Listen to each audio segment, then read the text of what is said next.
जय श्री कृष्ण साथियों, आइए हम सब मिलकर भगवान श्री कृष्ण को प्रणाम करें और अपने हृदय की भक्ति उनके चरणों में अर्पित करें।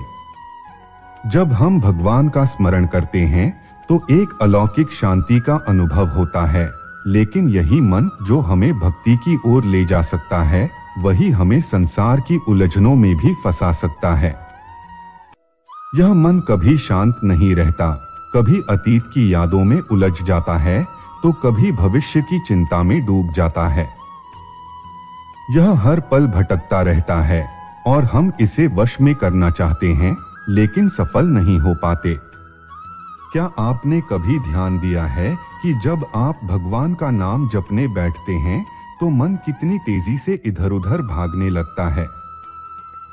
आपको अचानक याद आ जाता है कि कोई अधूरा काम बाकी है, कोई पुरानी बात दिमाग में घूमने लगती है और भगवान का ध्यान कहीं पीछे छूट जाता है।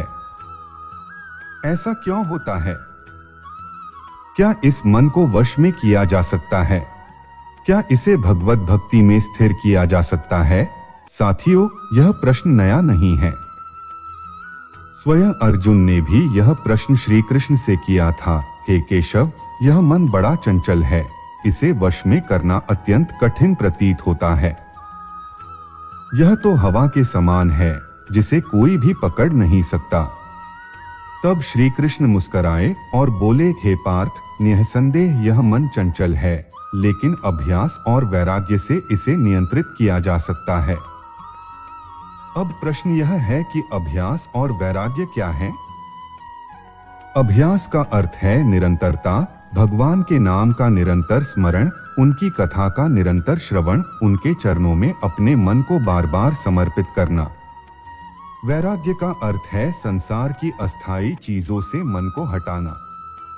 जब हम अपने मन को बार बार भगवान की ओर मोड़ते हैं तो धीरे धीरे यह उनकी शरण में स्थिर होने लगता है। संतों ने इस मन को एक चंचल बालक की तरह बताया है। जैसे कोई छोटा बच्चा हर जगह भागता है, हर चीज को छूना चाहता है और यदि उसे रोका जाए तो और अधिक जिद करता है, वैसे ही मन भी संसार की चीजों में भटकता है। यदि आप इसे जबरदस्ती रोकने का प्रयास करेंगे तो यह और अधिक अशांत हो जाएगा। लेकिन यदि आप इसे प्रेम पूर्वक भगवान के चरणों में लगाएंगे तो यह धीरे धीरे वहां स्थिर हो जाएगा। एक सुंदर कथा है। एक बार एक भक्त ने भगवान से पूछा, प्रभु, मेरा मन बार बार भटक जाता है। जब मैं आपका नाम जपता हूँ तो संसार के विचार मुझे घेर लेते हैं। कृपया मुझे कोई ऐसा उपाय बताइए जिससे मेरा मन केवल आप में ही लग जाए।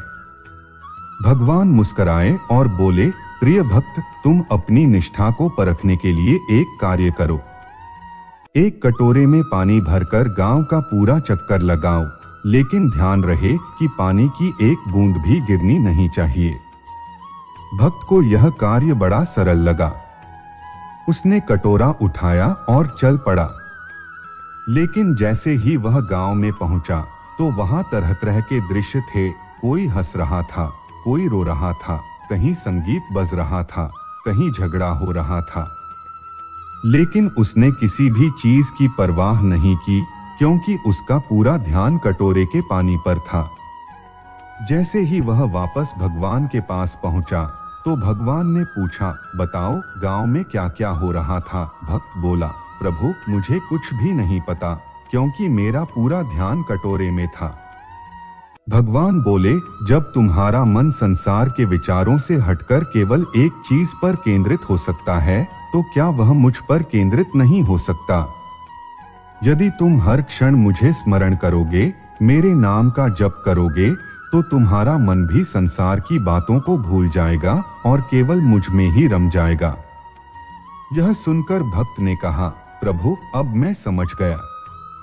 जब तक मेरा ध्यान इधर उधर भागता रहेगा, तब तक मैं आपको अनुभव नहीं कर पाऊंगा। लेकिन यदि मैं अपने मन को आपके चरणों में समर्पित कर दूं, तो यह फिर कहीं और नहीं जाएगा। साथियों, यही सत्य है। यह मन तभी स्थिर होगा जब इसे एकमात्र भगवान से जोड़ा जाएगा। यदि इसे संसार की बातों से मुक्त नहीं किया गया तो यह बार बार भटकेगा।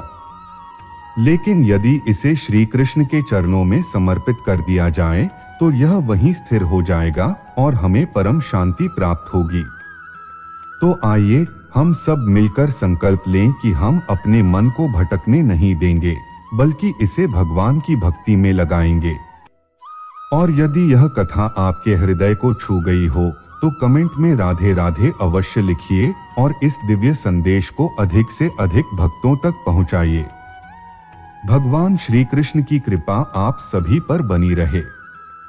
अनमोल ज्ञान वाणी के साथ जुड़े रहिए और श्री कृष्ण के अमृतमय उपदेश सुनते रहिए।